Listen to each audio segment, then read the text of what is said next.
Hallo und herzlich willkommen zu einer Verkostung, auf der ich mich wirklich sehr freue. Wie ihr vielleicht merkt, bin ich heute etwas nervös, aber nervös nicht deshalb, weil ich Lampenfieber habe, sondern weil diese Verkostung das erste Mal ist, und heute ist die 35. Verkostung, dass ich kein Bier vorher getrunken habe. Und es war so ein bisschen eine Bitte an mein Team auch, dass wir gemeinsam, also jeder jetzt natürlich zu Hause, die Biere gemeinsam zum ersten Mal verkosten, und alle haben sich daran gehalten und macht mich sehr stolz, und ich freue mich irrsinnig, wie ihr wahrscheinlich alle mitbekommt, auf den heutigen Abend. So, für alle, die vielleicht zum ersten Mal dabei sind, ganz kurz noch zum Ablauf. Ihr habt die Erklärung über meine Gäste und ein paar Worte über mich. Dann ganz einfach die Reihenfolge der Biere, aufpassen. Dosen sind ziemlich ähnlich, aber es gibt auch, und sie waren clever genug, die Dosen zu nummerieren. Also wir nehmen genau die vorgeschlagene Reihenfolge, und dann gibt es diese Verkostungssheets, wo ihr ganz einfach Notizen machen könnt, wie euch die Biere geschmeckt haben. Es wird noch ein bisschen schwierig werden, die Biere wieder nachzubekommen, aber auf jeden Fall einmal Kostnotizen machen. So, hello and good evening, Greg. Good evening, good evening. So, first, I always introduce it in German, and then we're going to switch to English. And the first thing I have to say again and again is I was so pleased when I opened first the boxes and saw this packaging of beer, you know, and still it's one of the nicest packages I've ever seen in my beer life. And that means something, you know. So I'm really curious how the beer will taste itself, but package-wise, it's unbelievable great. You hope that the beer is also good. No, I would say, Greg, start and tell us a little bit about your business, because you are one of the owner, when you started, how you came up with the idea. All right. So thank you for the nice words, and we are very happy to be doing this tasting. Obviously, would prefer to sit at the same table, but this will have to do for now. So we are located in Wrocław, which is a beautiful city in southwestern part of Poland, and these beers were brewed by our brewery called Browar Stu Mostów, which in translation means a brewery of 100 bridges. This is kind of a nice connection to the city where we are in, which basically is also nicknamed the City of 100 Bridges. It's kind of a long story. Hopefully, eventually you will find some time to visit us. We'll show you all the 100 bridges. Okay. Here on every bridge. No, I'm kidding. But yeah, we feel very well connected to the city, and that's why we wanted to go with a name that connects us as well. And we opened in late 2014. That's when we released our first beers, and from there it was just downhill. Yeah, we opened the brewery with my wife. So initially it was a very small team. Then we started expanding. Our team has also grown with that. We've been lucky enough to convince Ben to join us here in Poland, which was a very good move for him as well, I hope. Yeah, amazing. It was a win-win situation, I guess, for both of you. Yes. I like to call it a win-win situation. So yeah, and obviously COVID came and changed some of our plans, but all in, we're doing pretty well. One of the projects we wanted to implement was the six-pack, and yeah, so we're very excited about 2021. We have some exciting things coming up. We started rethinking the way we present our beers, so you will see some refreshed labels, some special releases, and things like that. So beer lovers will have them on shelf for sure. Okay, cool. So, Beinat, tell us a little bit about you. You know, some people from Austria already know you from the breweries times, you know, but... Yeah, so, well, originally I'm from Bilbao, from the Basque Country. I've been many times in Vienna. I feel like you know already that Vienna has like a special part in my heart. I think it was. I was thinking before. I think it was the craft beer fest in Vienna, the first international beer festival I did when I moved from Germany to work in Napa. And yeah, since then I've been there many times. So yeah, I think like I know a lot of people that is gonna be in the live today. Some of them are already like writing me like, "Hey, don't lose that." so yeah, and yeah, so I moved to Germany in 2010. I was working there and studying for 5 years, and after that I came back home to be the head brewer of a Napa beer in Barcelona first, and then in Pamplona. And yeah, now I've been working for Stu Mostów for 2 years. So the time flies when you're having fun, I guess. Second anniversary. Congratulations. Yeah. So 2 years in Poland. I still don't speak Polish. But some swear words, that's it. Yeah, okay. Only the bad words, you know. So yeah, but it's been really fun. I mean, like as Greg said, the brewery has been evolving and like growing a lot in the last, I mean, since they opened, obviously, since the last 6 years, but especially I think the last 2 years are being like going up like a rocket. And yeah, like the last year was a bit complicated for everyone because it was changing a lot of plans for us, but we could somehow switch to some new things, like create some new products, some new lines. Changed a lot the way we were working everywhere, from sales departments till production and everything basically. And yeah, I think like this Sixpack is basically the kind of the last project we were thinking for 2020. No, it was like we started thinking about it like end in December, more or less. Yeah, December 2020. You know, it was like normally we will do a lot of festivals, collabs, top takeovers. We'll be traveling around a lot. So it was kind of a way of saying, okay, let's do something together with our friends from around the world that sadly we couldn't see this year. And hopefully this was like the thing that will like be a changer from 2020 to 2021, and we can see all the friends around the world this year, even if it doesn't look so good for the start. But yeah, hopefully things are gonna be going better from now on. By the end of the year, maybe, yeah, there will be a chance. Hope so. Fingers crossed. Fingers crossed. So I would say, no, first tell us who came out with the idea to create this special six-pack. Greg, was it you? Obviously, all best ideas come from the team. Okay. It was kind of an interesting conversation we had, and few people had kind of a coin to throw into this mix.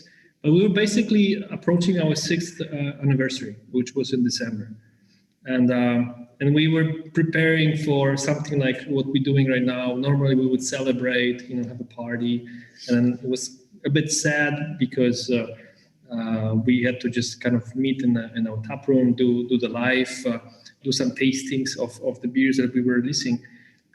And Ben and I were talking like, hopefully this is the last thing we're doing this way, and 2021 will be like, a game changer. We'll go back to normality. Vaccine is just around the corner. Things will start stabilizing, and it's just one thing after another. We started putting puzzles together, and the six-pack idea came up, and we quickly put together a short list of breweries we wanted to collaborate with, and all of them were excited, and we just started putting it together because from brewing beers, then the packaging, then the putting it together, then the distribution, and it all happened.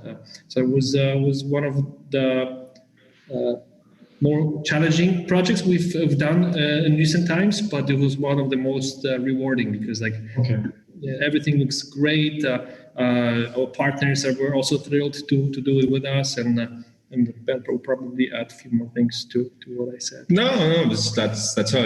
It was like I said before. It was kind of an idea that came with So with the idea of like making something together with our friends that we couldn't see in the past year.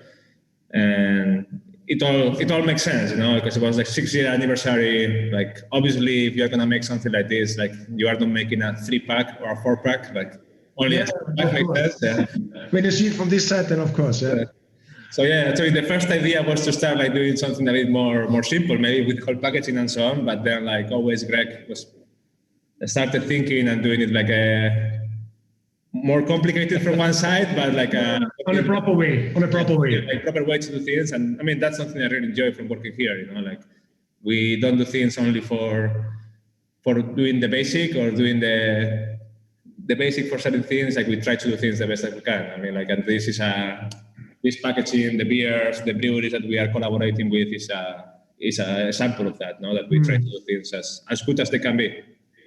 But it was then made online, huh? Because there was no other way. That's it, yeah. So depending with which brewery, it was in one way or another. Like with some of them, we did some Zoom calls just to discuss the recipe and this and that. Phone calls, many of them, and with other, it was just easier to do some emails, because if you are working with someone in Canada or in the US, also it's complicated. So it was the easier way to do it. Yeah, but it shows that changing life is already happening, because who thought that a collaboration can be done via Zoom or email or phone, It's a completely different kind of doing it, but it shows that there's always a way when you want to find a way to find together. I think that's one of the good things of the industry is that it's adapting really fast. The craft industry is adapting really fast to new situations. Like whatever is coming, we always find a way to go through it and just do the best of it. So, just a little disclaimer to our viewers. We did not get the questions before the live, so Marcus will keep surprising us with these difficult questions. Okay, yeah. It's always a surprise, I'm going to surprise you with some special questions, and you guys hopefully surprise us with special tastes. So, first beer. Now it's the time. It's this can. And it's made together with a brewer from the UK. So Beinat, tell us a little bit how you find together with them, and what was kind of the idea to make this New England IPA. Have you ever been before in the brewery? Have those guys been at your place? No, actually we were not, I think, in each other breweries yet. But I mean, we were in something similar, like our English distributor, or one of our English distributors on this brew was doing a six-pack too, late last year. So actually, Verdant and us, we were both in this project already together. So we really wanted to have them in the pack. We talked with them, and the thing was easy, if you are brewing with Verdant, you want to do a IPA, that's for sure. Even if after that the things went also into all the different directions, we are doing some new collabs that they are going to be a bit surprising, I think, for everyone. Okay. We just brewed another collab in Verdant, online collab, obviously in Verdant last week, and it was a Helles. Helles is coming. Helles is coming. Yeah. We had a tasting, I guess, 3 weeks ago with the guys from Collab, and they told us also, because of the collaboration they did a New England IPA, but the funny thing is that they did in the UK something like an Imperial Stout or something like this, so something which is also out of the line when it comes normally to Verdant. Yeah. So that was the point. We were talking obviously like a lot about how to brew IPAs, and basically this beer is the best sample of that. So it's a mix between our technique of brewing like hazy or New England IPAs and the protocol of hazy IPAs that Verdant is using. So it's half-half, no?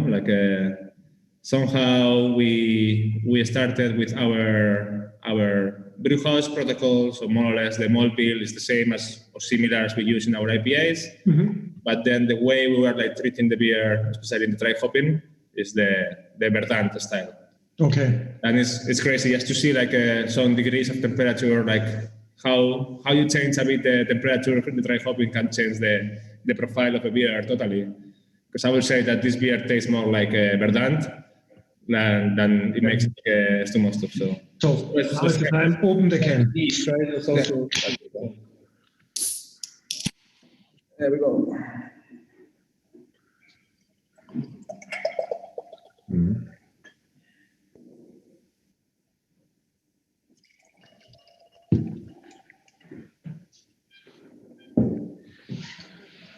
Yeah, color-wise, it's clear. It can be also a beer from Verdant. I completely agree. Yeah. Cheers. Cheers, guys. Marcus. Cheers, guys. So Ludwig was also writing now that that's the typical color of Verdant. One of our guys. Yeah. So just to talk about the beer a little bit. In these conversations that we started having when we wanted to brew the beer, we came together with, like, for example, we discovered that we are both working with the same supplier of hops from New Zealand.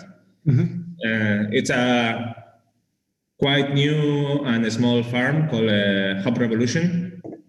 And yeah, we did a collab with them like some months ago, and we were like talking like, I told them I have a really good Nelson Sauvin hops. And they were like, oh yeah, like from where? I was like, okay, from Revolution. So they were also like saying, no, we use the same Nelson Sauvin, and it was like we were like both like really excited about this hop. So it was clear that we wanted to use like the biggest part of the dry hopping done with Nelson. So that was the first thing, and then also for the yeast. The yeast used for fermenting this beer is a blend of the Verdant house yeast and our house yeast of New England IPA. So the profile of fermentation is also like half Stu, half Verdant.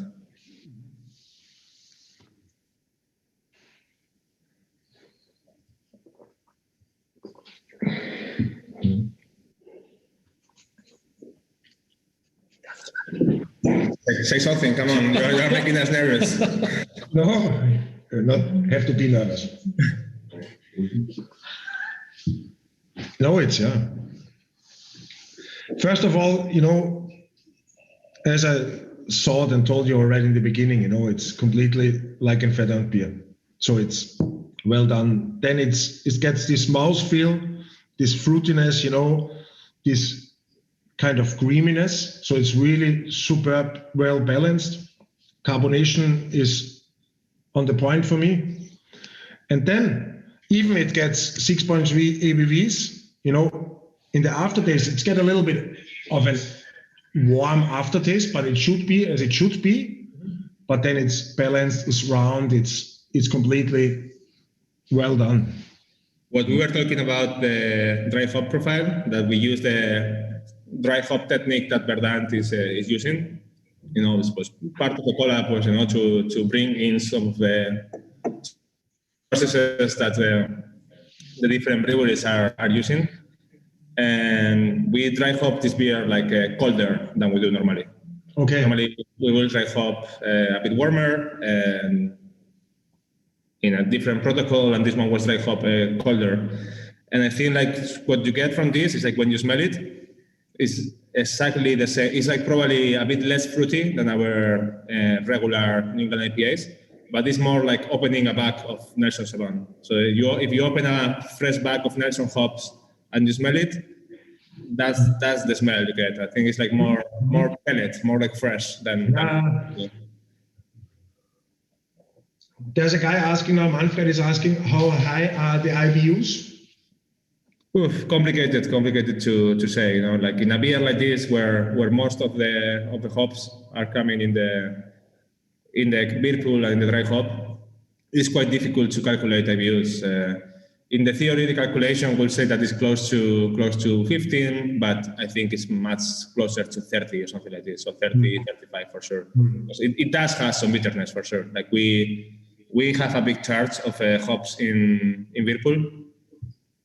So in the theory, these hops, they don't count for isomerization, for IBU, because we do a cold whirlpool addiction. Let's call it like this. We are cooling down the board before adding the hops in the whirlpool.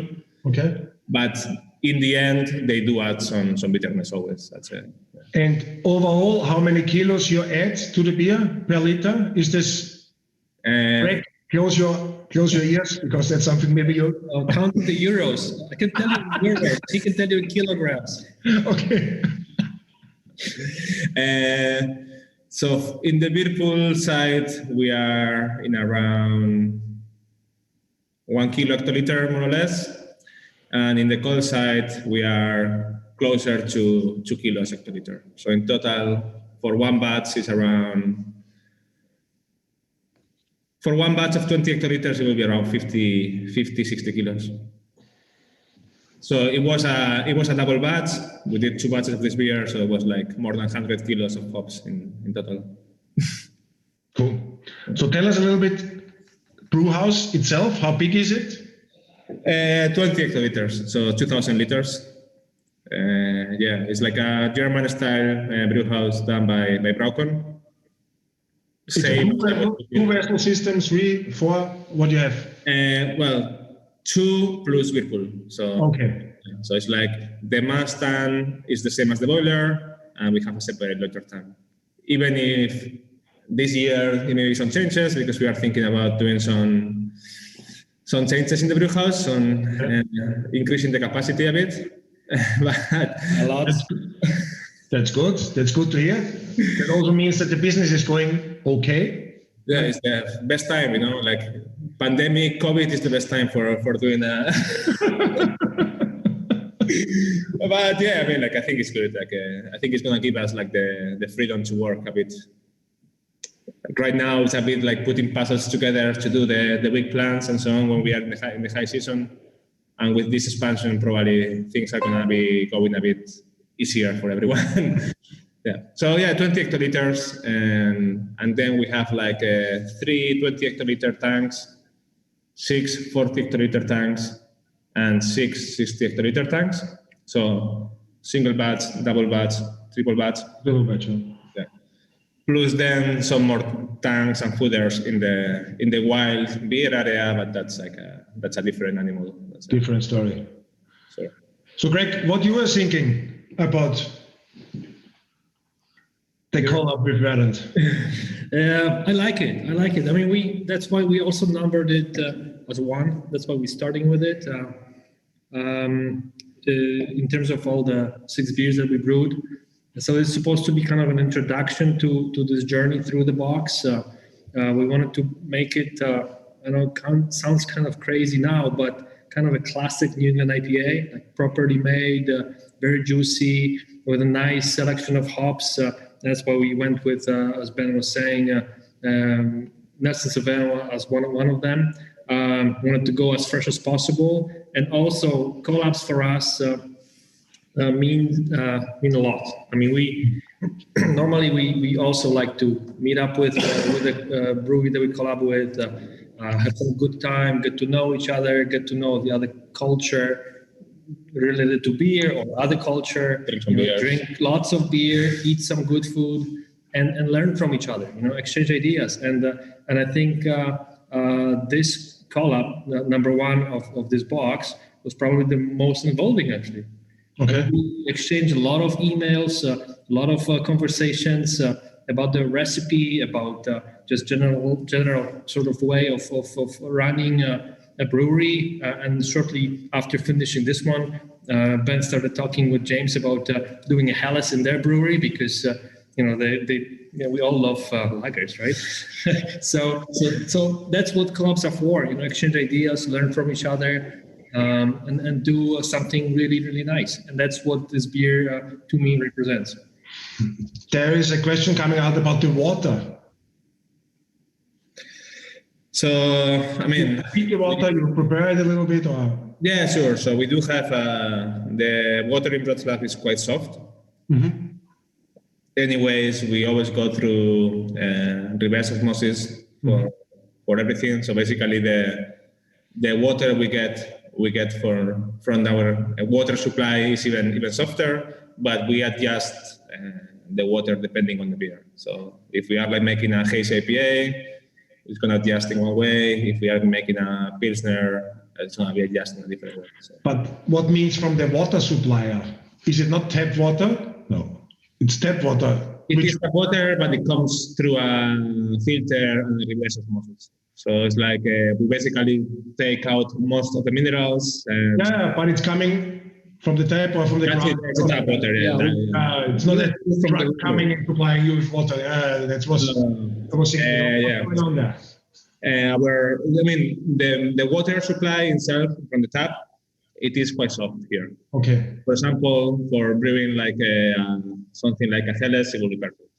Yeah. And then if we want to brew New England IPA, for example, we do adjust it in a way that's in a way that it took us like quite a lot of time to figure out. Like that was actually one of my biggest like nightmares when I came here. It was like because the equipment that I use in my old breweries, like in Naparbier, in Pamplona, and in Barcelona, is also a Braucon, and basically trying to adjust the water in the same way that I was doing in Barcelona, for example.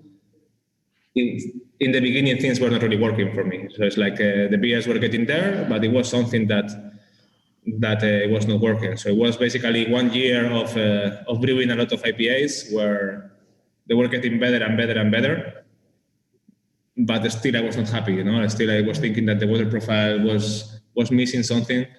So yeah, basically together with our brewers, with Michał, Filip, and Maciek, we were like throwing up some ideas. Okay, let's try to change this. Let's try to change that. The water a little bit.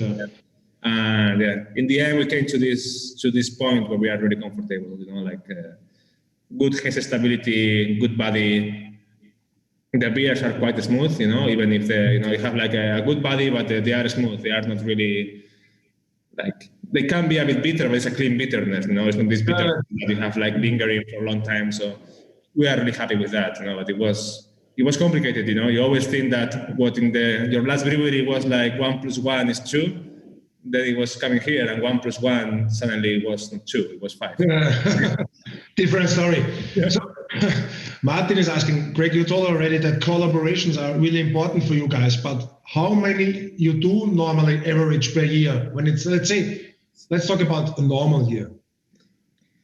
We do quite a few of them, but also we don't want to rush them. I mean, these are special projects for us. So on average, we do about 10 collabs per year. Okay. I'm talking only about the collabs here. We also are very active traveling around from festival to festival, from event to event, normal times, obviously. And we also do a lot of collaboration brews at our friends' breweries abroad or in Poland. So 10 collabs at our brewery.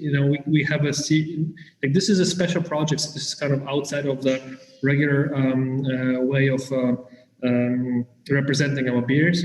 But for collabs, we have a series that we call the art series. Mm-hmm. So every collab is a number of art. So at this point, we are at 43. 43, yeah. 44. No, 43 coming out next week. Yeah. Yeah. So, and obviously we started a little bit slower at the beginning when the brewery was just getting started. But yeah, in normal times we do about 10 collabs at our brewery. Okay. But also that's something you can really be proud of is your website, because the descriptions and what you can find on the individual beers, it's kind of an outstanding thing, in the brewing industry, because you are really always on time, and the descriptions of every single beer, it's quite phenomenal, Thank you, Marcus. Thank you for saying this, and I'm glad that Ben heard it. Because someone has to make these descriptions, Okay. Yeah, but that's true. Someone have to make the descriptions, but the other person must be there. Yeah, sure. Bring it in on time, and so that means that The marketing team is working good. So basically, from the brewery team, we are trying to give them all the information they need and everything they need. Sometimes it can be a pain in the ass, because as you say, it's like a lot of new beers. It means a lot of new descriptions, a lot of new things. But yeah, we try to make things easy, and then they are always fast. It's like when the beer is released, normally we release beers on Friday. Basically, one new beer every Friday, more or less. Okay. And the descriptions, the image in the web, pictures for social media, yada yada, everything is always on time. So cool. Yeah. Good. Then I would say, let's take the second one. Go for it. Let's take the seventh. Double Dry Hot Sour IPA. Number two. There we go. That's number 2. Yes. With Bellwoods.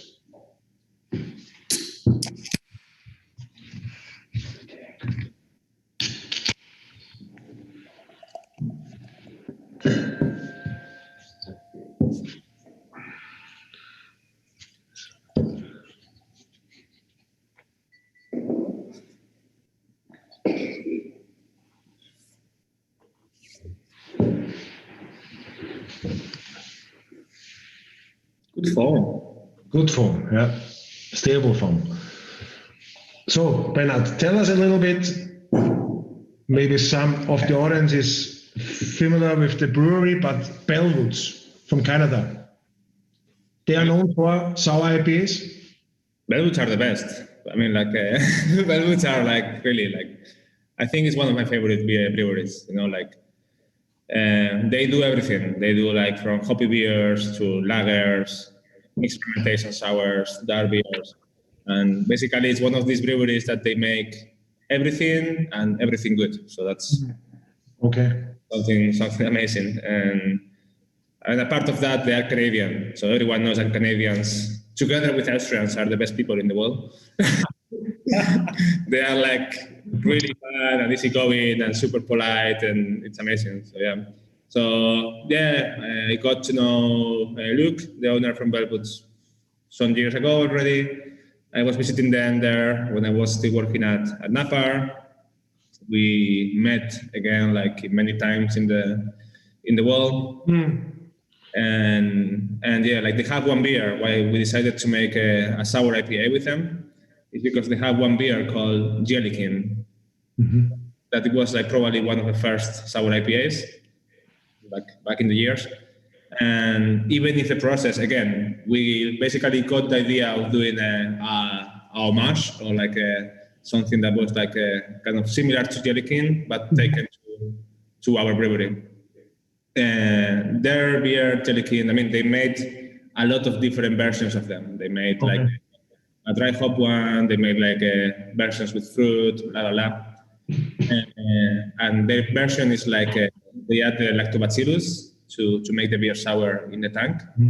So it's more of a mixed fermentation sour IPA. And we got this, and basically we did the inverted modus of doing the souring in the kettle. So it's a kettle sour, this beer. So this means that we added the lactobacillus in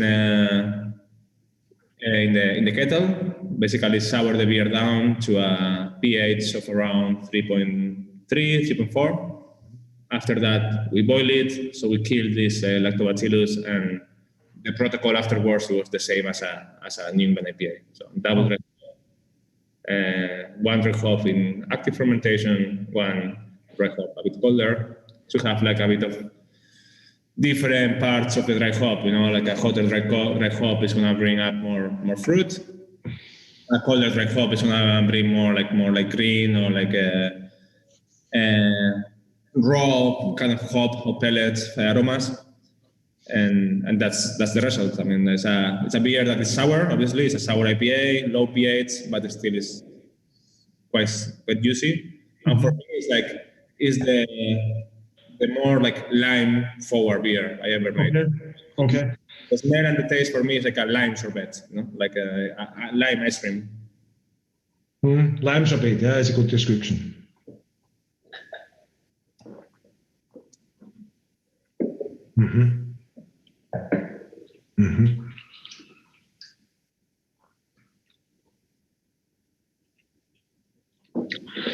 Does this collab with Verdant change something for you for the future, for dry hopping beers?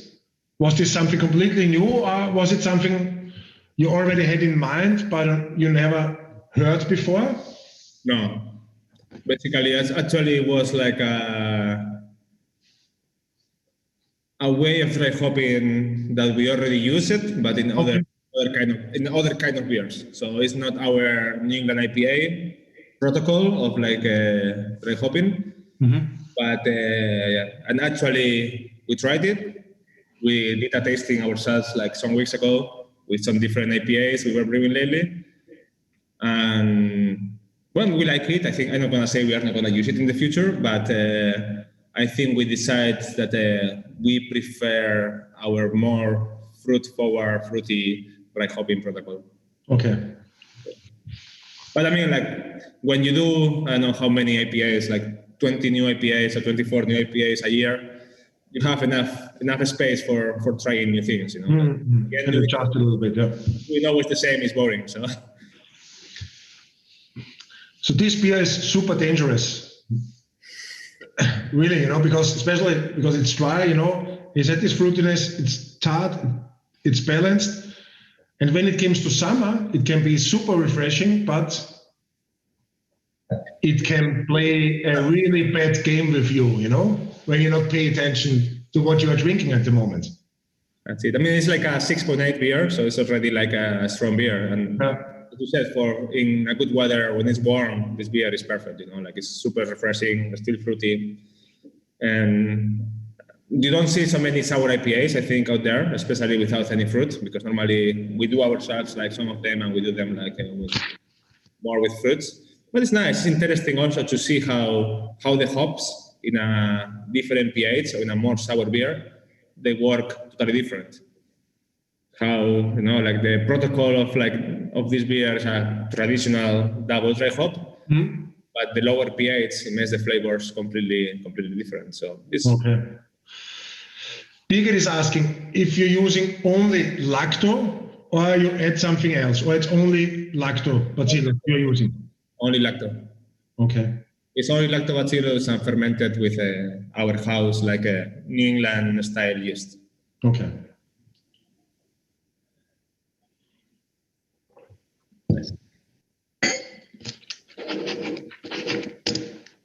Greg? Yes, sir. Yes, mister. Few words about this beer from your side? I like it. I like it a lot. A couple of years ago, we brewed a Hoppy Berliner Weisse, which was actually, you know, got a bunch of awards, and we were very proud of that beer, but then we discontinued. So once Ben connected us with Bellwoods, kind of the idea to our heads came that, you know, we could make a pimped up version of that Hoppy Berliner Weisse, huh? It was art number 3 or something like this? Art number 4? Art number 9. Art number 9. Yeah, but it was one of the early ones. Yeah. So good memory. I like this beer. I probably would enjoy it even more if it was, you know, we were sitting in a beer garden right now, warm weather, you know, with good friends, like really refreshing. I really like these kind of beers, and hopefully we'll make more of those. Especially for the summertime, you know, a little bit come down with the ABV, and then it can be super, super refreshing. Yeah. I saw an article coming out from Garrett Oliver yesterday or the day before, and there was an interview, you know, with him talking and asking him what he think or what he kind of see in the craft beer world, you know, what will change.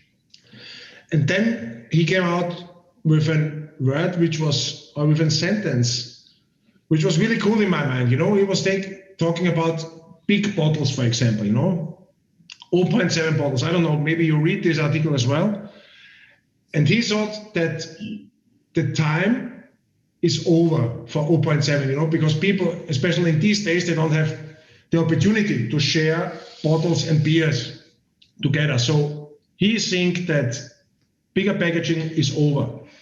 Now, the question why I asked this question is, when it comes now for the packaging of cans in this size, when it comes to 0.44, is this something you guys think that people can drink by themselves, or it's something they have to share? And why you decided to get in this format of packaging? Don't share, never share. Buy 2 cans.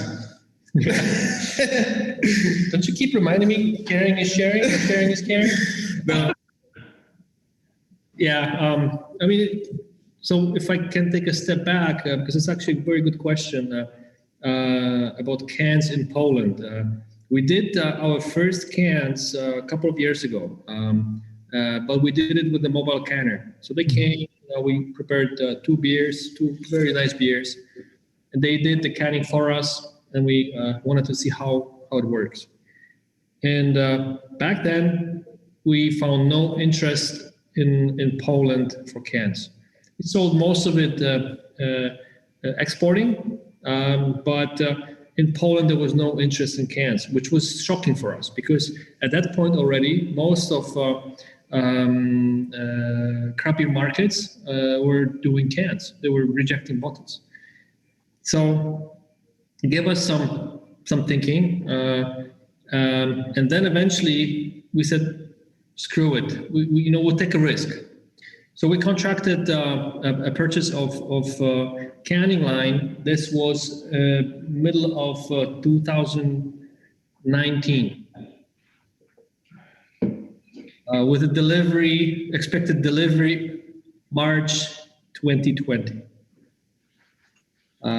So we did get the canning line, with some delays because borders were closed. Okay. We couldn't get technicians. Okay. We bought it in Germany. So it was a crazy story because we tried to install the canning line via Zoom. Okay. Yeah. So kind of a funny story now, but back then it was a disaster. I mean, we lost a lot of beer. There was a lot of frustration. But eventually we got it going, and then things kind of stabilized, and we managed to get proper commissioning done, and now canning is actually at full speed at this point. The question about 44s is kind of an interesting one. We always like to do things against the wind, against the flow of the river. We don't make it easier for us. Okay.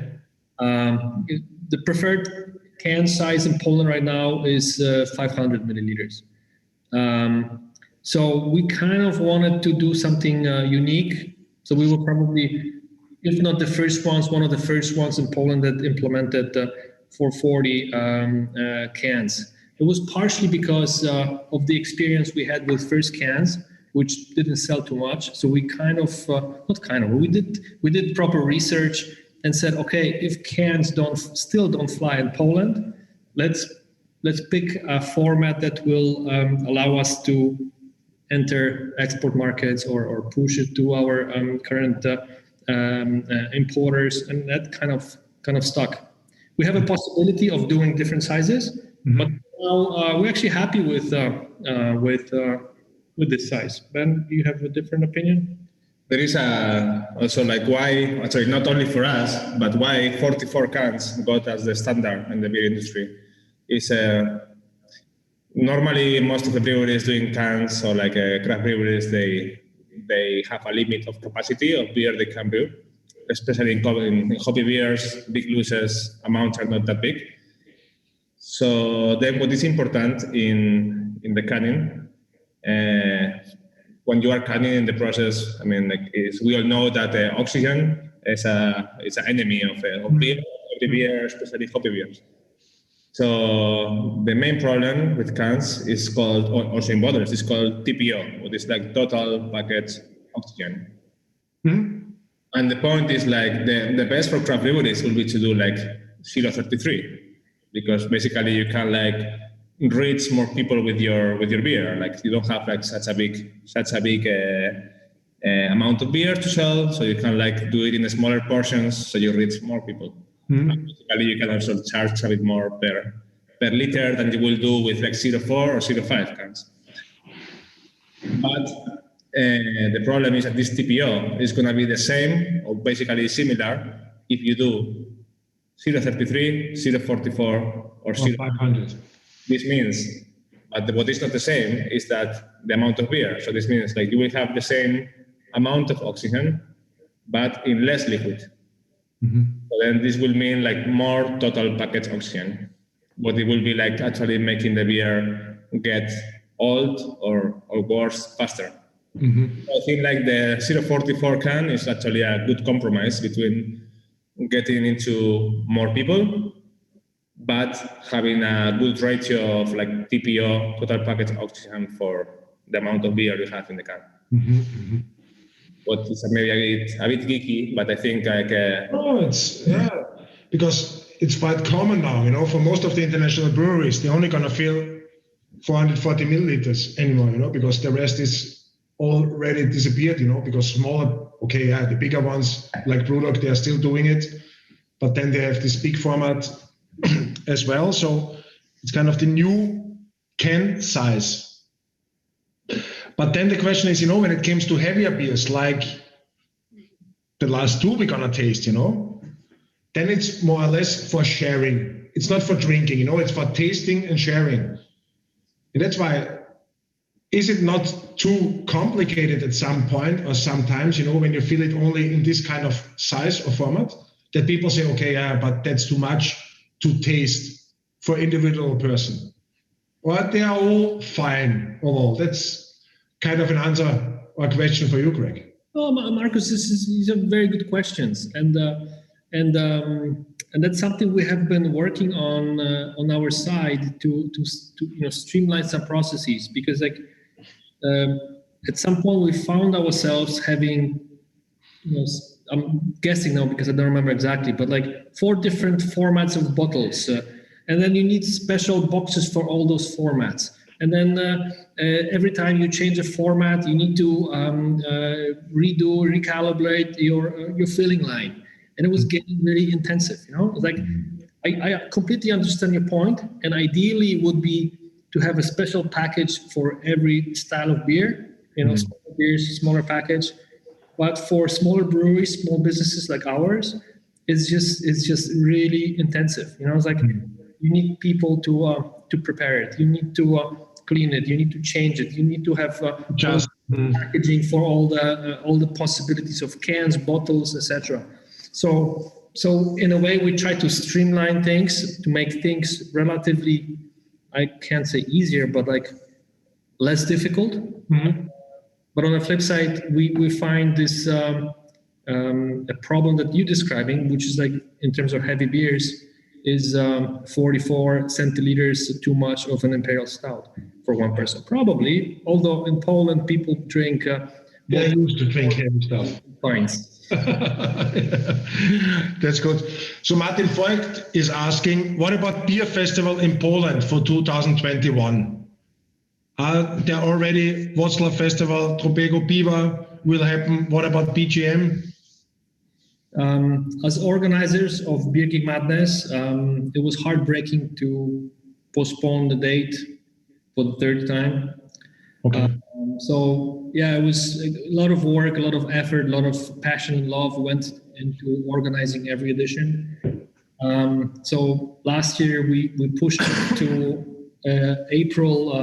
I think it was supposed to be like middle of April, this upcoming month. But back then it seemed like it was far enough that things would stabilize. But as we know, the situation is still very difficult.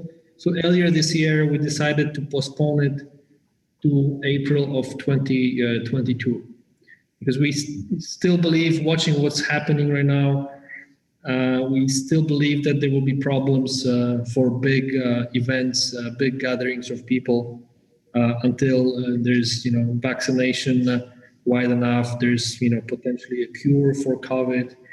So from our own perspective, in terms of organizers of Big Madness, we pushed it out because we don't want to do it halfway. I mean, Big Madness is such a special festival that has to be done the proper way. So that's in terms of BGM. In terms of Festival Dobrego Piwa, which is another big festival that happens in Wrocław, as of right now, it's scheduled for September, I think. Okay. But the main difference is that the Festival Dobrego Piwa is organized outdoors. So it might have a bit of a higher probability of happening. Mm-hmm. What will happen, nobody knows at this point. Mm-hmm. So I think the date is announced as September, but if it happens or not, it remains to be seen. Mm. Something no one really can answer at the moment, Sorry? That's something no one really can answer, because no one can see and look what the future will bring to us. Maybe in September we're going to have the 6th lockdown already, If vaccinating is not happening properly, then no one really knows, because you have to live from one day to the other day, because then you will get some surprises on the next day in the morning. And that's how it is. It is really tricky because you cannot plan anything. I mean, it's for the festival's point of view to production, the worst thing I think for most of the breweries also, it was not that we were not selling beer, because as we talked before, the industry was moving fast. We were switching to selling online, to online tasting like this one, like this, that. Growler filling and all that kind of stuff. For us, it was more or less already, okay, we had to brew per month, this, we knew it. And now it was basically nothing was safe, nothing was sure. It's okay, we have this project now, what is coming after this, and what is coming after this. And so you don't have this safeness that you can plan the production normally, what the nightmares that it can be, you had to order materials, you had to order malts, you had to order hops, you had to propagate yeast, you had to make many things. And it was complicated to plan everything from the festival point of view to the production to our normal lives, you cannot plan anything personally neither because that's true. Difficult. Yeah. Let's leave this for another moment. Yes. Okay. Then we're gonna open the third one, huh? Sorry? Third one. Third one. Yeah. Third one.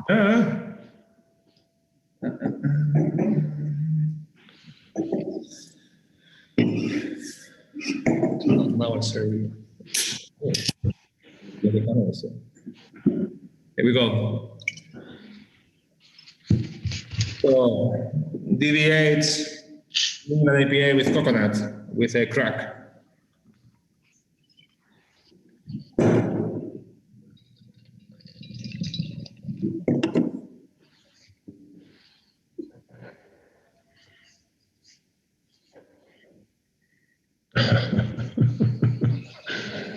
Pina colada, huh?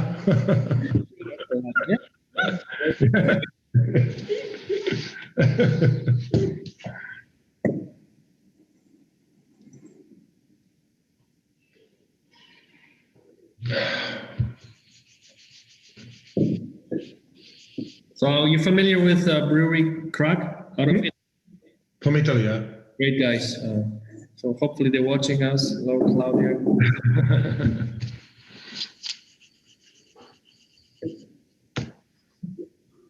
So, tell us something. Cheers.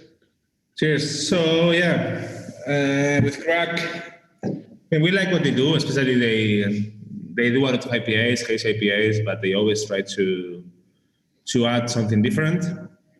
And the first idea actually we had when we were talking with them, with Claudio, was to do a New England IPA using some grapes, grape juice from but it was a bit difficult, logistics. It was not really the best time for getting any juice. So we changed a bit, and I had this idea of doing an IPA with coconut for a long time. Especially since last year, we started getting some hops like Sabro that they give for us a bit of coconut aroma and so on. So the idea was to make a New England IPA that is really fruit forward, out of tropical notes, and do a double dry hop again. And then we added some coconut afterwards. Everything okay? Everything is okay, but Robert is sitting next to me, so he's joining us, and I told him how unbelievable, because he's also tasting the beers, and I have to give him some notes. No, it was. If you need help, you can blink 3 times. Okay. If someone is there with a gun or something, that's that. No. I'm on the safe side of the world, but I can blink also 4 times. But then, what does it mean? We need more beer. Send help. So yeah, we were talking, basically the base is like a New England IPA base, simple in the malt, a lot of oats, fermented with our good mouthfeel, fermented with our house strain, double dry hop, again 1 dry hop in active fermentation, 1 dry hop afterwards, and then a bit colder, we were adding a toasted coconut. So get coconut flakes, put them in the oven so they lose some fat, because coconut can have a lot of oils. They lose some oils, they get a bit toasted. Mm-hmm. Put them in the beer through the hop can, recirculate for a while until we got this coconut flavor we wanted and aroma, and that's it. So the idea was to make a piña colada, as you said, something. That's the first impression you get, straightforward, and roasting the coconut. That's something also Vazia did for at least one of his newest beers. this nitro coconut porter.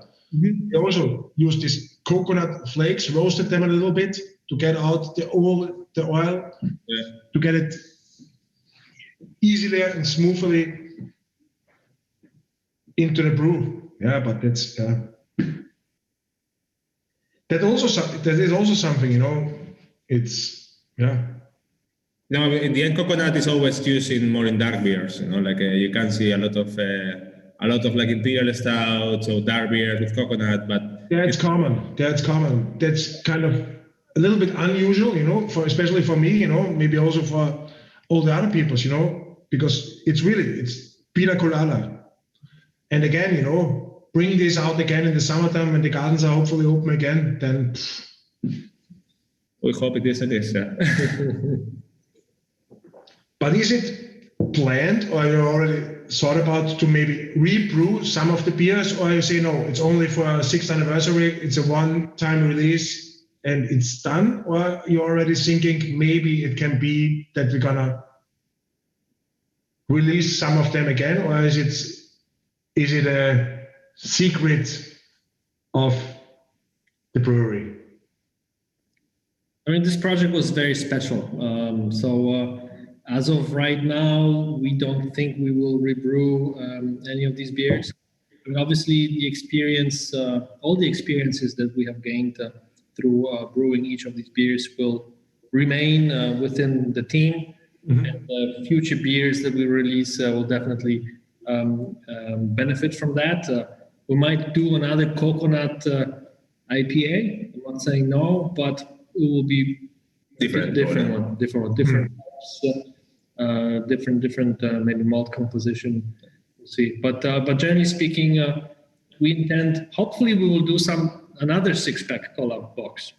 Mm-hmm. But there will be probably different breweries, probably different recipes, and things like that. We intended this to be very special. I mean, if we release it every week, it's not special anymore. That's true. Yeah, I'm not a fan of lose kind of speciality, when it's coming out too often. I don't think, I'm not a fan personally of rebrewing collabs. I don't really like to rebrew collabs. I think that when you are, for example, this 6-pack for me is okay. When I think about this, when I remember this in some months, in some years, I'm gonna think about this time, of years. Okay, we brewed this beer for this time, for celebrating or for whatever this thing, and it was this moment. The moment is gone, it's past. The beers are here. They are here to drink, and once they are gone, they are gone. As Greg said, in the future, there are gonna be more collabs. There are gonna be more new beers, and they are gonna be as good or better than these ones.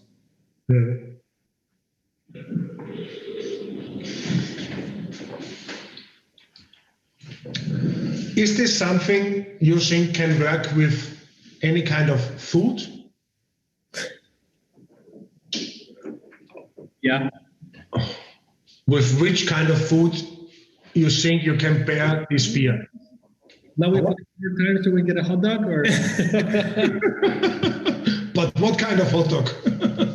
Like we're in Poland, so it's like pierogi. Like we go with pierogi. Do you know pierogi? Pierogi are the Polish dumplings. Okay. No, but it was just a joke. I guess so, because Verena is writing now that she already tried it now with a piece of a chocolate and it worked perfectly.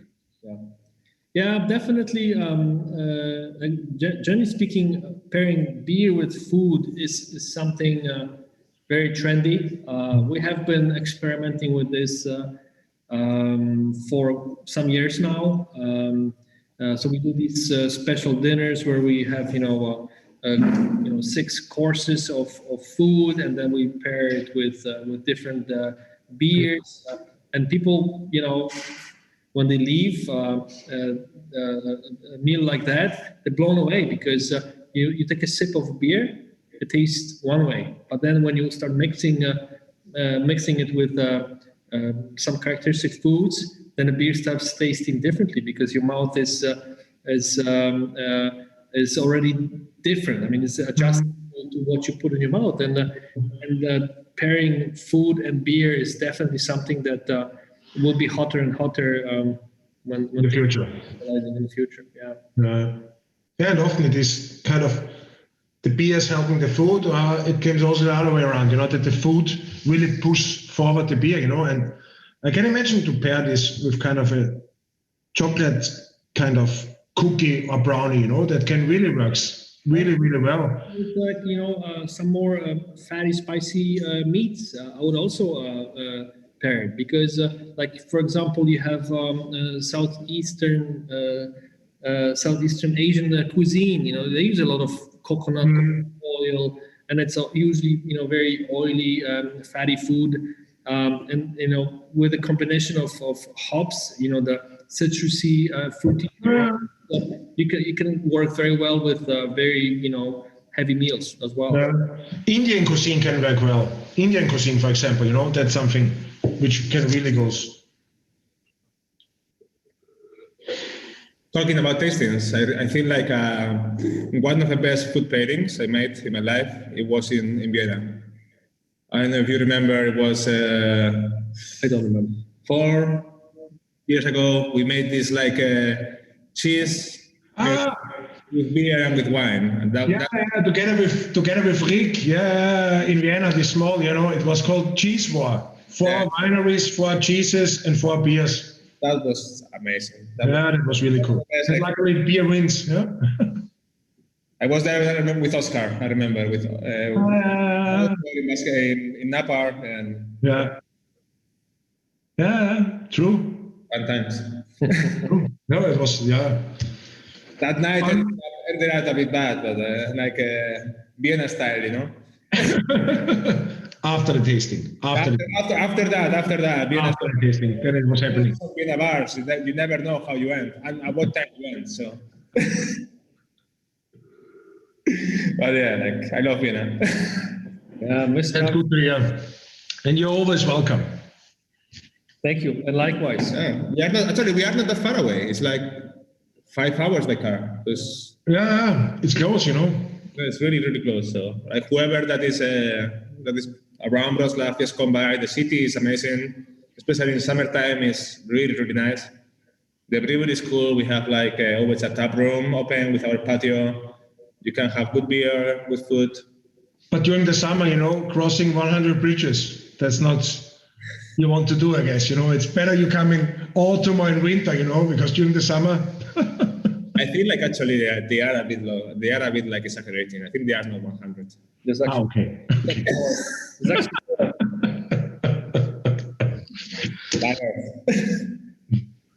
I'll prove you wrong, as usually. Okay, guys, I think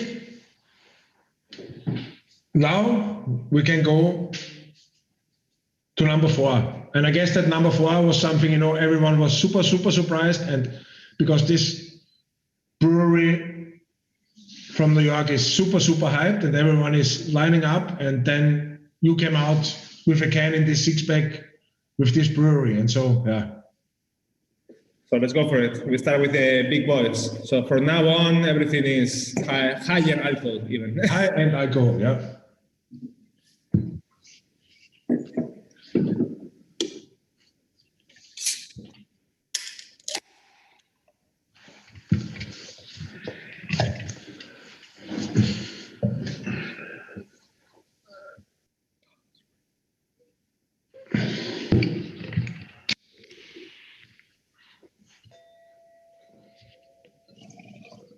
Marcus, is someone serving you or are you serving yourself? I'm serving myself. Don't be afraid.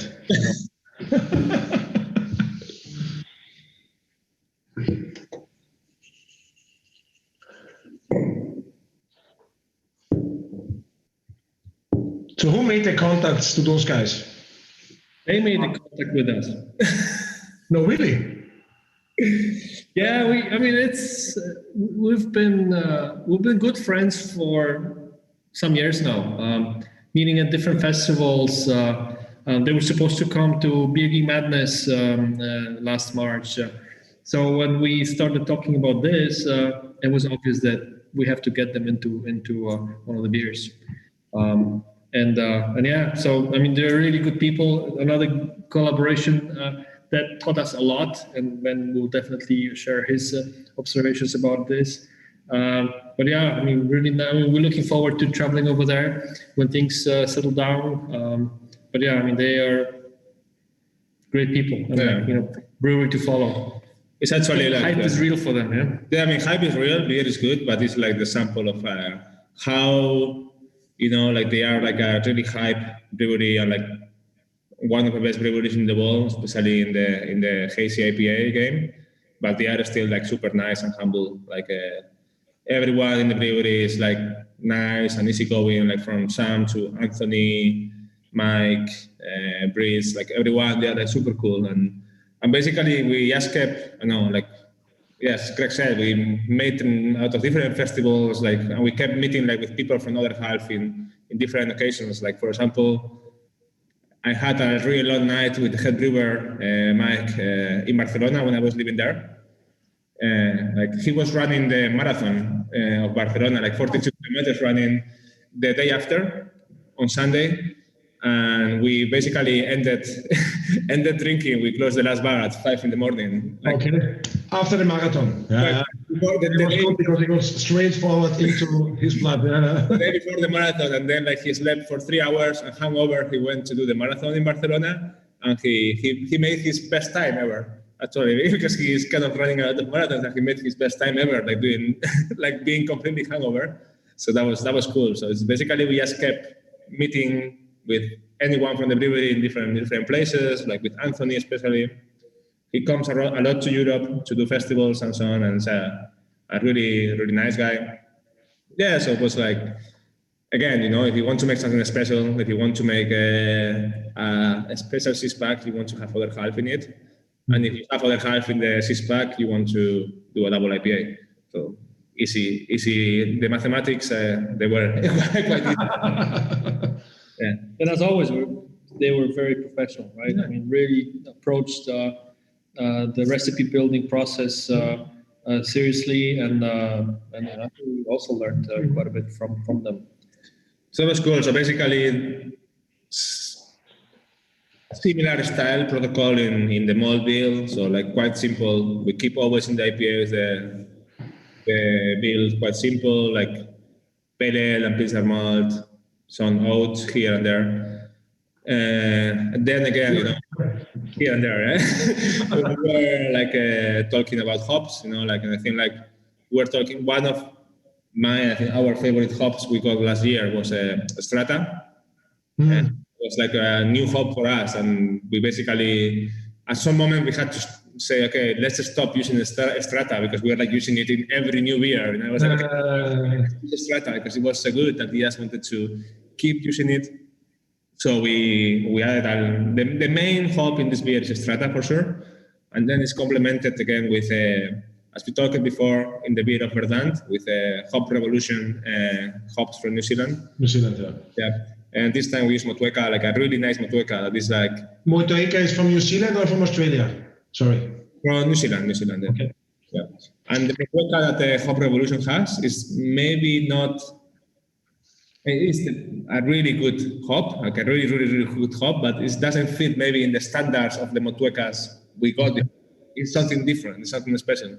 So it was easy. Okay, like let's go with a heavy Strata, heavy Motueka, complement with a couple of other hops, but just like a small pieces. And yeah, so this is basically actually we were talking with Sam about the recipe and the dry hopping technique and so on. I was explaining him more or less what we do for dry hopping, and they said like, okay, that sounds. We were in the same page with dry hopping techniques. So it's okay, you do this, we do this. It was really similar. So that's, as Verdant was something new for us as a different technique. That's more our usual hazy IPA protocol for dry hopping. What other half did together with you? Yeah, that's it. That with the other half. Yeah. Kind of an inside joke, Marcus, when Ben was talking about Strata hops. Strata in Polish means loss. Okay, really? Obviously, more you hop, more beer losses you have. And okay. You see me running around, going crazy in the morning after 7 coffees. I was like, oh, why are you having so many beer losses? Because too much Strata. Yeah, that's Strata. Again, I visited Vasia last year. I don't know, by the end of the year, and it was also already, it was Strata. That's the kind of new shit you have to do, And then he also did something like a single, or he mixed it with something, and that's why, that was my first contact with Strata. It was in summer last year. So, Manfred, there are some questions now. Manfred is asking if some of the beers will be also available in Wrocław on draft when it will be possible again, or is it a single canned project and it's only packed beer available or draft beer available? I think we did 5 kegs of each beer, and three kegs of each were sent to Spain, and they were tapped just this past weekend for some anniversaries of our friends over there. So one set was sent to Coruña to be tapped at Malte, like really nice bar. Hello, one. And the other 2 sets were sent to Brew House. Yep. So one is in Madrid and the other one is in Barcelona. They're also celebrating. So I think Ben will be doing a tasting with them this weekend. So that's the 3 sets that are already gone. We have 2 left. So if you have a special event in Austria, no. Unfortunately, you have to drink it as fresh as possible. But yeah, maybe there will be something. Maybe we're gonna be the first country which will reopen again. Yeah. But I don't think so. Then maybe can be something where we can use the barrels or the kegs. Yeah.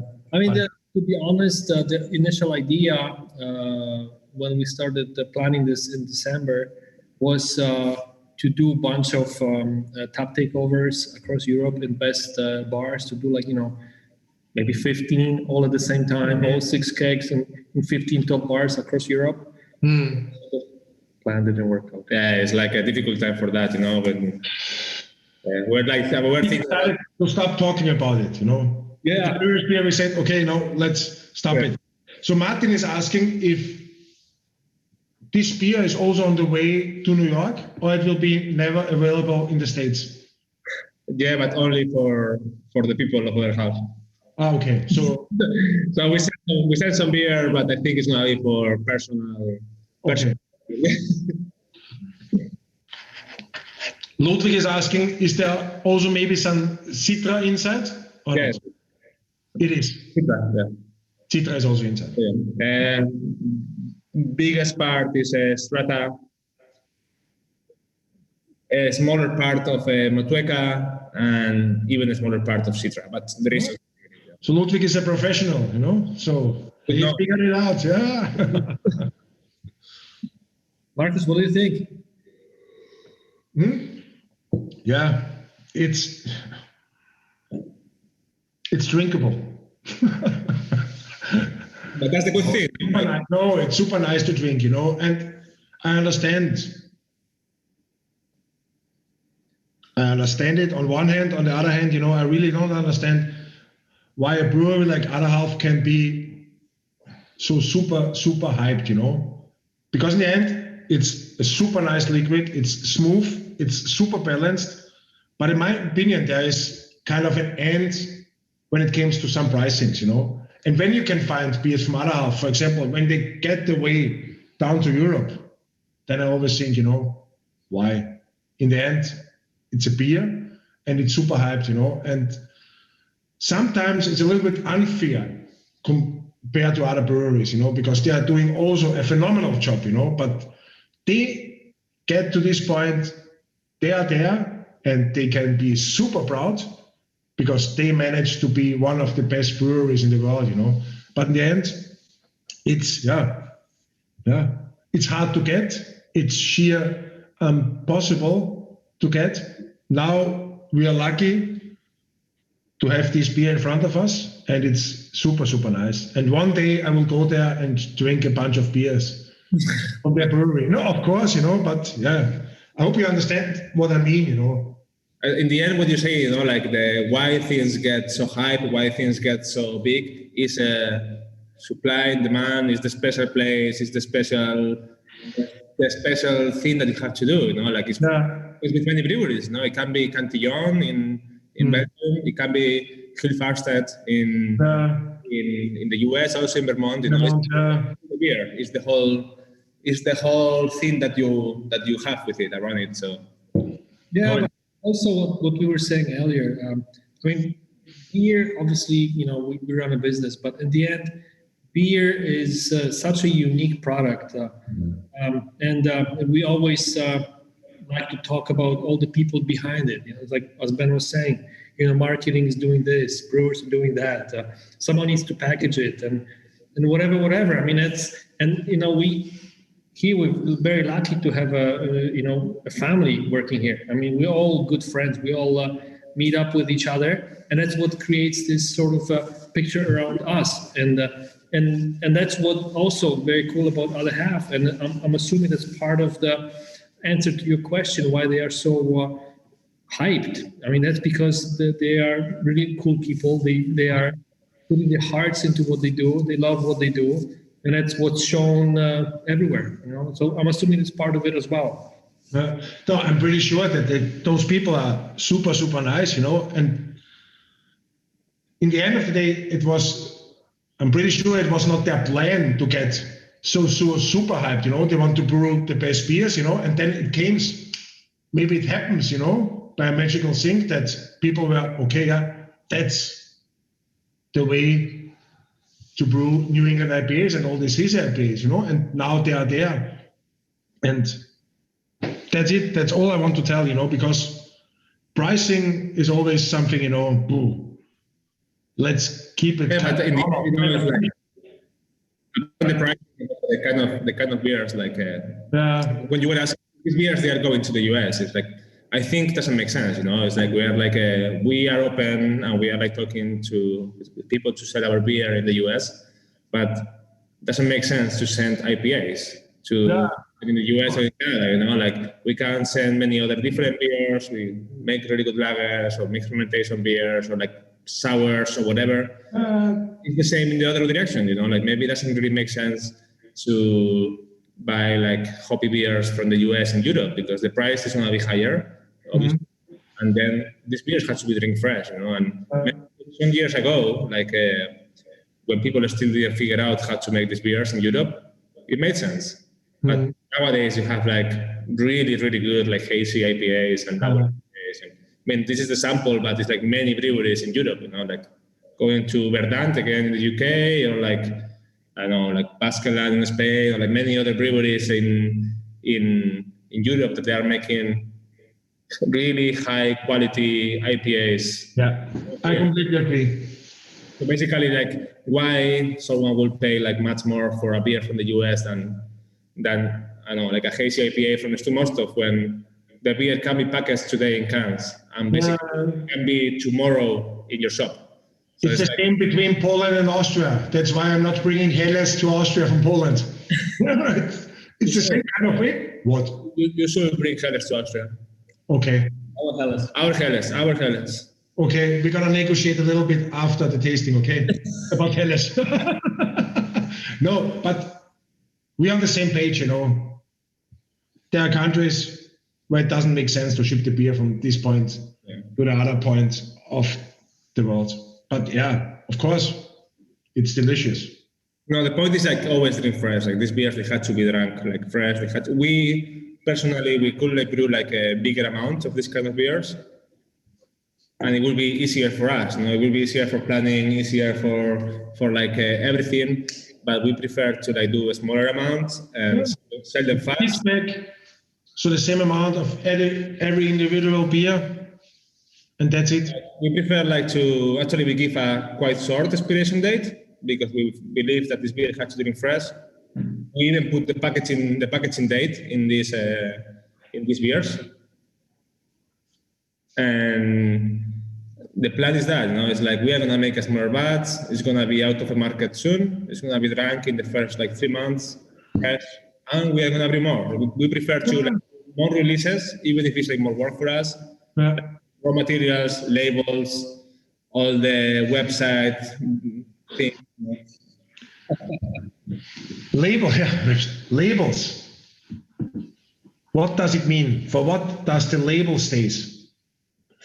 Very good question. And I meant to say this at the beginning when I was less drunk. Come on, it's only 4 beers. Oh, I don't know if you finish all the cans, then it can be already this point. We're getting there. But very good question. So we have one designer. His name is also Greg, just like me, and he has been with us since the very beginning. So he is behind all the key visual, all the labels that we produce. And when we came up with the idea of global six-pack, I mean, hard to call it differently. I mean, we have breweries from all around, you know, all across Europe, Canada, United States, and we presented this idea to Greg, the designer. You know, he gave it some thought, went home, and came back, and he started showing us different directions. But the one that was the strongest, because we always try to represent something with a label as well, not only just put pretty pictures, but like have some meaningful things behind it as well. So, and you know, he was asking us different questions about these breweries, why we picked them, you know, where they are located, and things like that. And it always comes down to working with awesome people and working with different people. And all these, I mean, he started putting, you know, flags, started putting all kinds of symbols of cities that these breweries are located in. He started kind of like creating his own alphabet. And basically each label is supposed to represent diversity that is behind this six-pack, even though it was brewed here in Wrocław, you know, by one brewing team, but the involvement of all these 6 breweries was very, very high, and these labels are supposed to be a tribute to diversity, a tribute to partnership and collaboration that we put together. Mm-hmm. Hopefully you were listening to what I was saying. Yeah, but is the kind of, I understand the meaning, but for example, what is the connection to Canada? Do you have an idea, or is it too complicated? When we have a look now to the label on Bellwoods. Well, I mean, that it wasn't supposed to be like each label represents the brewery. the set of labels is supposed to represent what craft beer industries represent. Okay. Diversity, different ideas, collaborations. I understood this, but I thought there's always a connection to the individual country.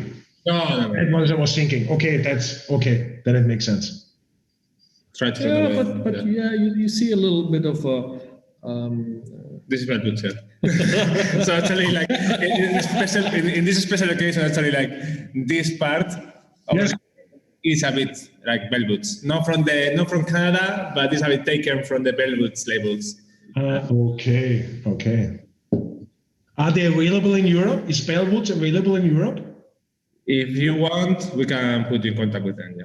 Yeah, yeah, like nice people. He's taking notes, like okay, like hectoliters. You never Some really important notes I make. You never stop working, man.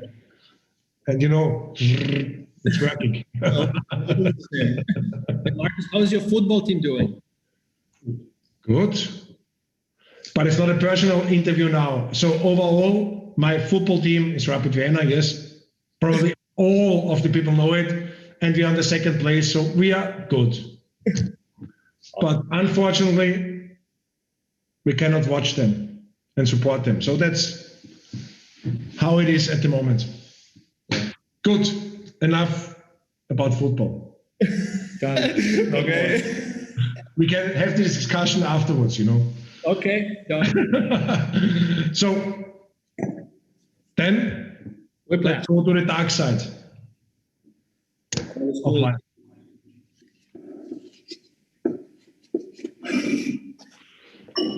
Number 5, Whiplash from Ireland.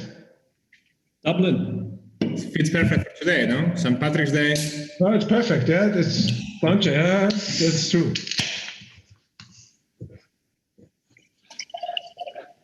Ben loves dark beers.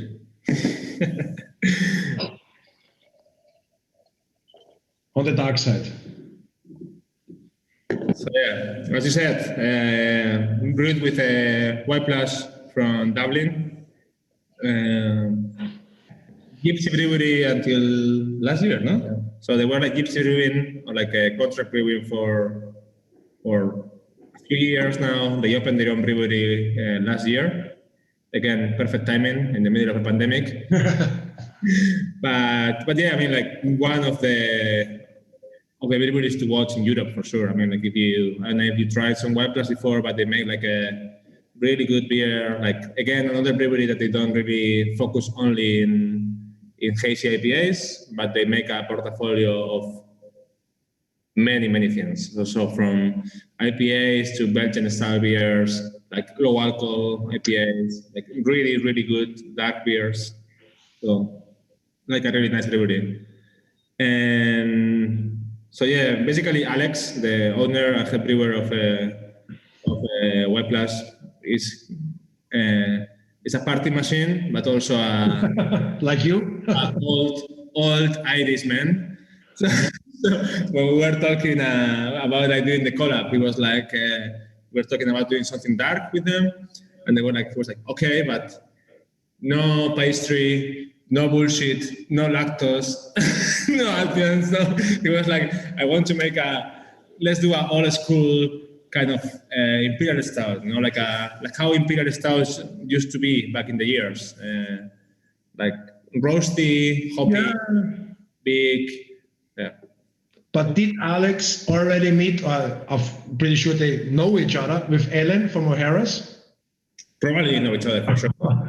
Ellen and Alex, I never met Alex, but so if I get together the things now in my brain, then Ellen from O'Hara's and Alex, that can be it can be a bomb, an Irish bomb. So that's the idea, we wanted to make an old school Imperial Stout, how it was back in the years. Like think about one of my favorite beers ever, especially back in the years, was Yeti from Great Divide. It was like dark, roasty.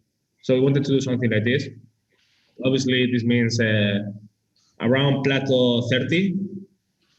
So big, but still under control, Proto 30. A lot of roasted malts, so get more like roastiness, chocolate malt. Then the hoppiness is like quite big for Imperial Stout, but like with old school hops. So Columbus, Chinook. And that's it. So like no special ingredients, no adjuncts, no lactose, no bullshit. Like straightforward.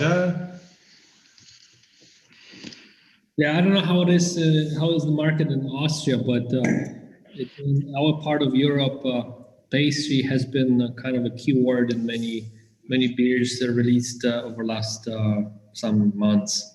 And some people are getting sick and tired of this because it's like pastry this, pastry that, plus some additional aromas and additives.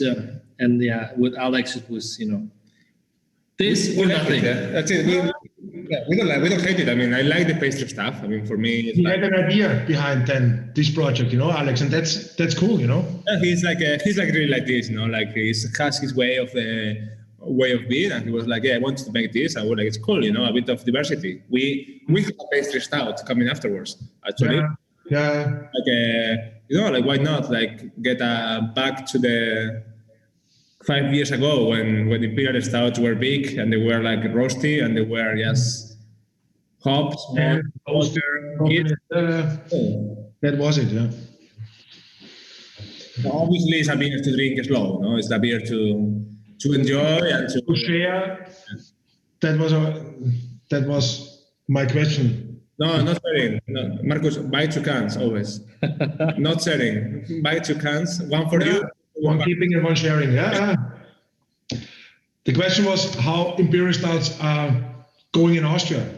I guess more or less like in every other country, At the moment, everyone is searching for what kind of style. New England, Pale Ale, IPA, doesn't matter, New England, double dry hops, triple dry hopped, it must be fancy as possible when it comes to the beer lovers, to the beer geeks. Average consumer, it's still on the level of IPAs. And then, of course, there are some moments, some educational things are happening. Of course, there is the best time to get something like an intense pastry, imperial, barrel-aged stout, of course. But overall, it's not the volume driver. No, I'm saying here. I mean, like even if in Poland I would say it's much bigger than, for example, in Spain. Polish people, they can drink and they like big beers. I mean, they like. They're used to drink big and drink intense. I remember, first time I came here, when I was working in Napa Beer, and we came to do a collab with Stu Mostów, and we went to a tap takeover, and the tap takeover they had on tap 14% barrel-aged barley wine. And I saw people drinking pints. So welcome to Poland. we were saying to Greg, they are not supposed to drink this beer like this. They are gonna die. Come on, it's like a 2-year barrel-aged barley wine, 14% in whiskey barrels. But people was loving it. Really, people was really loving it. And we came back 1 year later, and at some moment we were in the festival, in the Beer Gate Madness, in our festival. And at some moment, people started lining up in our stand, and we were like, "Barley wine!" And we're like, "What's happening? Why we didn't know what was coming because basically they were giving us the kegs was to tap, and basically it sounds like they were saying at 6 o'clock barley wine is gonna be on tap in the stand of this brewery, and and people started lining up and screaming barley wine. Yeah. So yeah, in Poland, I think it's a different animal when it comes to big beers. Polish people like to drink big beers for sure. Yeah, and I don't want to scare Marcus because he still owes a visit. But when Alex came from Whiplash to brew another collab with us a couple of years back, the next day when he was flying out, he sent me a message. I'm not drinking anything anymore ever. So. I can't say online what we were doing that before. Yeah, I can imagine what was happening with him or to him. No. And we're talking about an Irishman, you know. Yeah, with an Irishman, yeah. Let's say that the vodka game isn't for everyone, you know.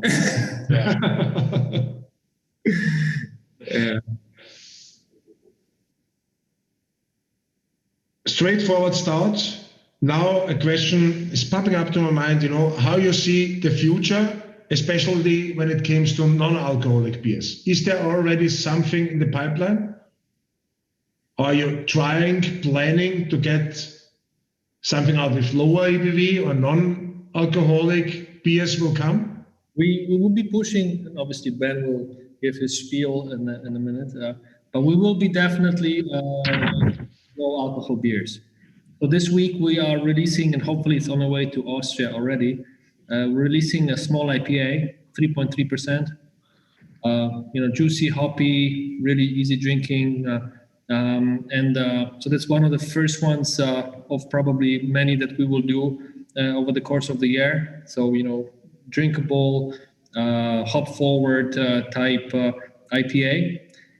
On the flip side, in terms of non-alcoholic beers, that is something that we are thinking about.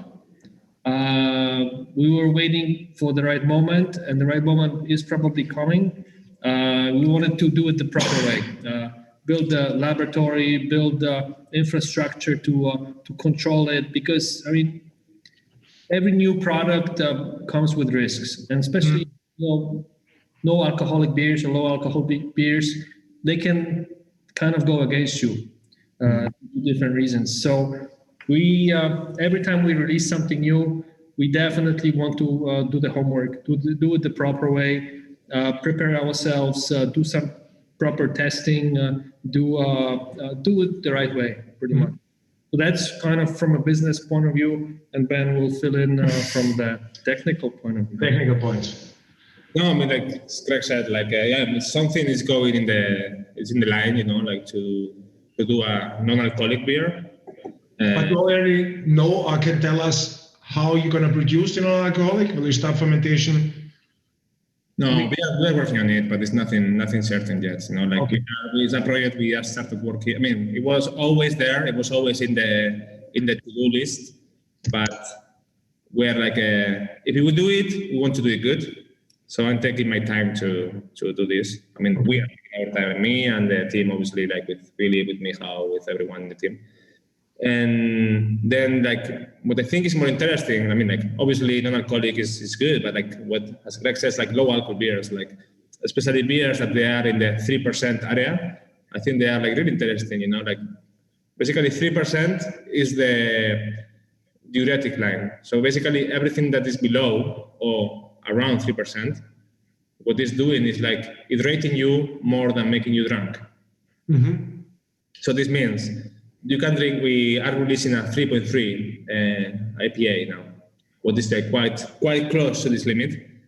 It still is a hazy IPA protocol, full of hops. It's like drinking Radler. Radler is normally 2.5%.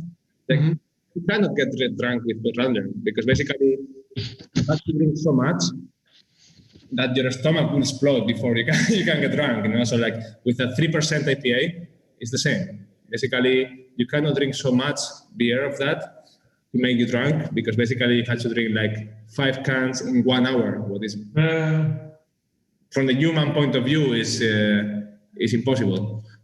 So I'm really interested in this kind of small IPAs, a small, hoppy, hazy, thick in the terms of beers. Liquid mouthfeel. That's it, good mouthfeel for a 3% beer, a 3% beer that have a mouthfeel of a 5% beer, hoppiness of a 6% beer, but you can drink 3 or 4 of them and next day you are fresh. You can still go to work and pick up your kids from school afterwards and go to the gym or whatever you want to do, And have more low alcoholic beers. I feel I'm a big fan of small, low alcohol beers. I enjoy drinking, but I don't like getting drunk. We all don't want to get drunk, so I prefer to drink 2 or 3 beers a day that they are like smaller, they have like less alcohol, than drinking like 3 big beers and like go to bed that you are like this. That's it. Tomorrow in the morning when I wake up, I'm gonna think about you guys. Birgit is asking from where the sweetness comes in this intense Imperial Stout.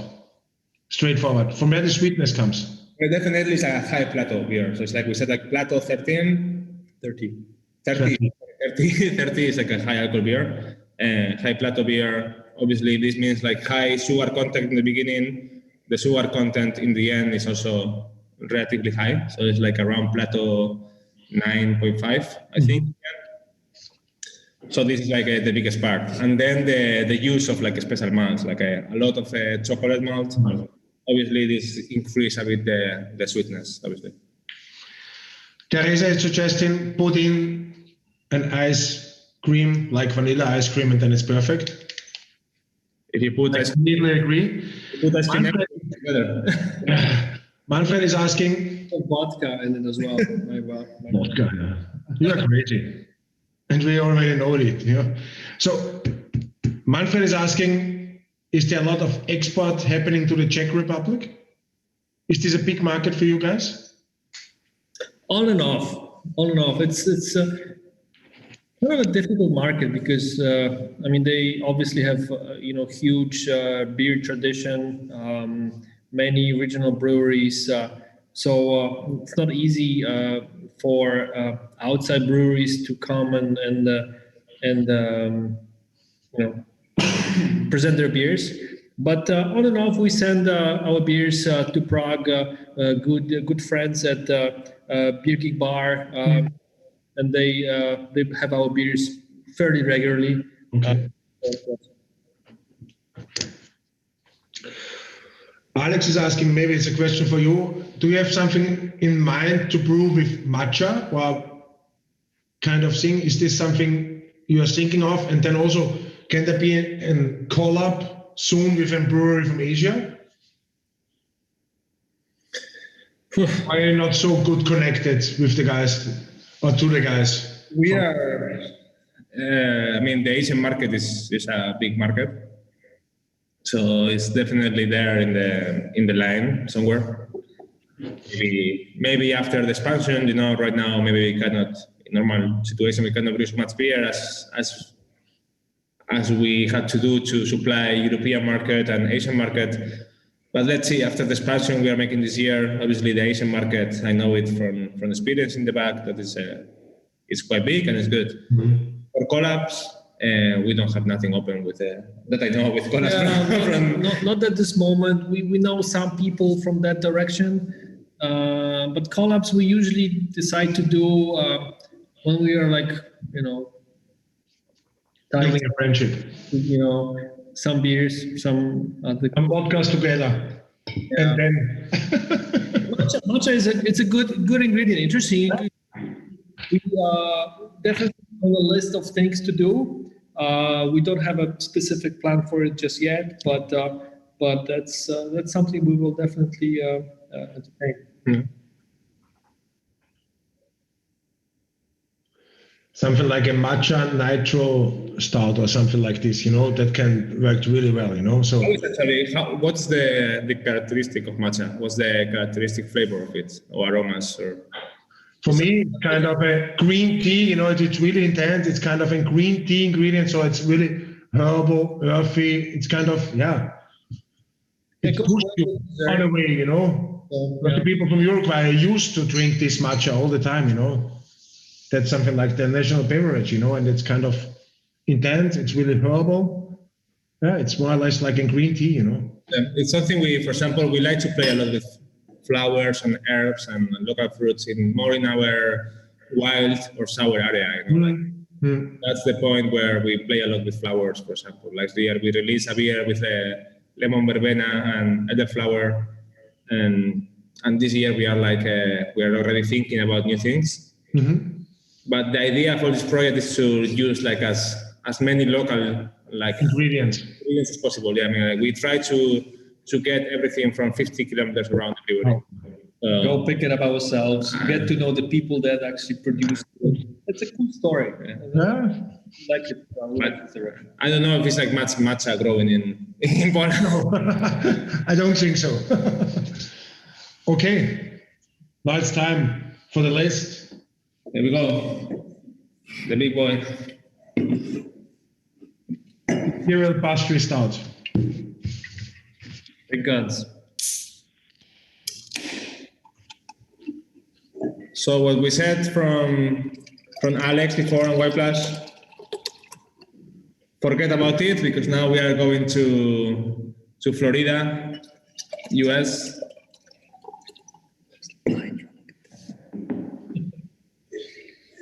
There you go. 3 Sons. So that's a collab with 3 Sons from Florida. They are the kings of pastry beers. So basically, they brew a lot of like pastry stouts, pastry sours, pastry everything. They're like the other half in pastry stuff. Yeah, that's it. I think like 3 Sons used to be, or it is still like the best rated brewery on tap in the world for like a long time. So yeah, again, it was easy when we got like 3 Sons on board. We wanted to make a pastry imperial stout. Plato 35. So yeah, becomes we really push the limit of the brew house to this. Basically, no more malt is coming into the brew house. It's like It's not possible to use more. If you see the Facebook or Instagram of a brewery, I think you will see some pictures of like the brew house up to the top with malt. So it's like basically we cannot like use more malt than this. Pastry stouts are a bit different. Like we don't want to have like so much roasty notes. So we try to get rid of all the roasted malts, and the one we use them in a special way that they are not really giving us much roastiness, but only color. And then a lot of like a special like sweet malts, like caramel malts. And we came out with the idea of like using cacao nibs, so like real cacao nibs more in the hot side, so using it more in the brew house. So you get like a really rich chocolatey flavor and aroma. And then, yeah, obviously the fermentation is really important in these beers, because it's like so much sugars that the yeast kind of like get crazy. You are pitching yeast to something that has so much sugar that it can get crazy and it can get overexcited and start like doing really weird things and high alcohols and ferment too fast, so like start like creating weird flavors. So fermentation is really, really important in this kind of beers. And then the adjuncts, like tonka bean and pecan nuts, like to create this kind of like South American, like South US style dessert. What is the pecan nut cake? And so yeah, like nuts are tricky to work with. Like nuts, like you have to use first of all a lot of nuts to get some flavor. It's similar with the coconuts, what we already had, Yeah, but nuts are even worse. I think like really like pecan nuts are like something that when you eat alone, you get. Coconut is a nut. Yeah. No, but like pecan nuts, you get this kind of like you get the flavor when you eat them, but like when you use them in the beer, actually to get something from them, you need to use really a lot of them. Yeah. Okay. Heavy beer like this, yeah. So it was something that the guys from 3 Sons, Corey, was like really, really helping us with, because they are the kings of pastry. And yeah, so obviously that's like if the one before was sweet for some people, that's even sweeter. It's pastry like.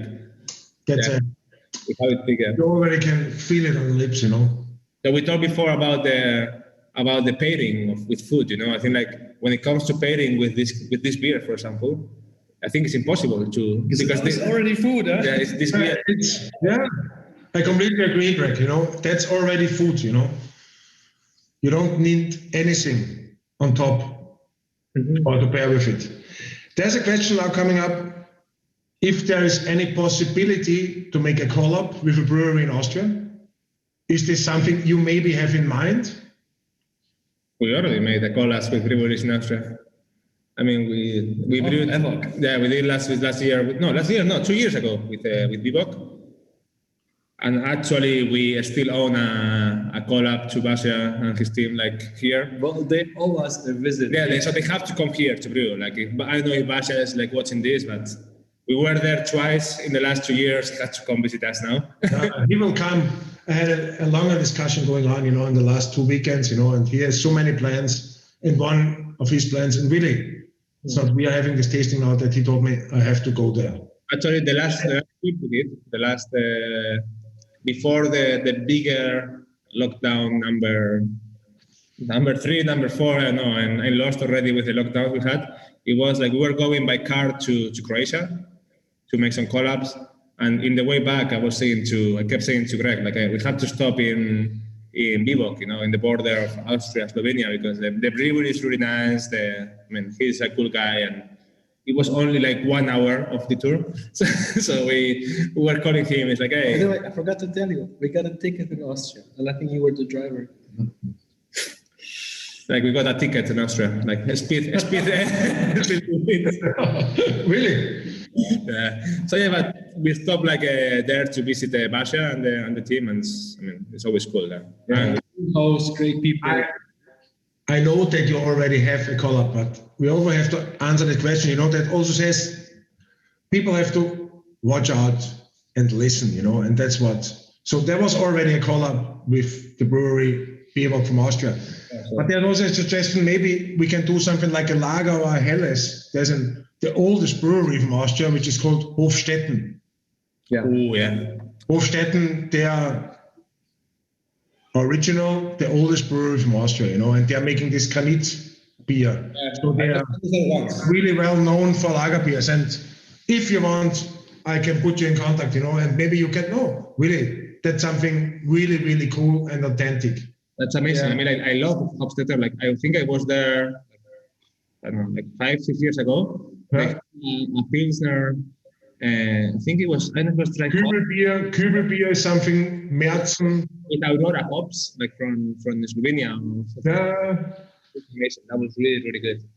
And recently, they're doing around, 15,000 hectoliters. They do what they can do. And when it's out, then it's out. Then people have to wait. And they're really local, they are really protecting their area. They are doing some export to the States, which is a super cool project for them, but it's more fun. But in the end, they are protecting their area and they're happy with it, But I really can bring them together.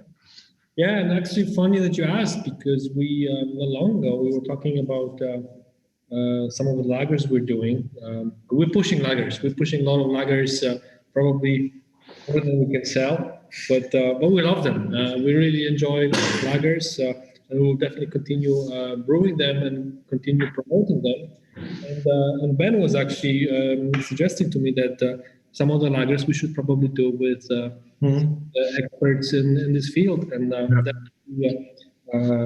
Peter Kramer, he is one of the best you can get in Austria when it comes to all that kind of bottom fermented beers, All depends how many beers we'll drink together, the fun that we'll have, the food we will eat, and obviously... They are used to drink schnapps, not vodka, but they are used to drink schnapps.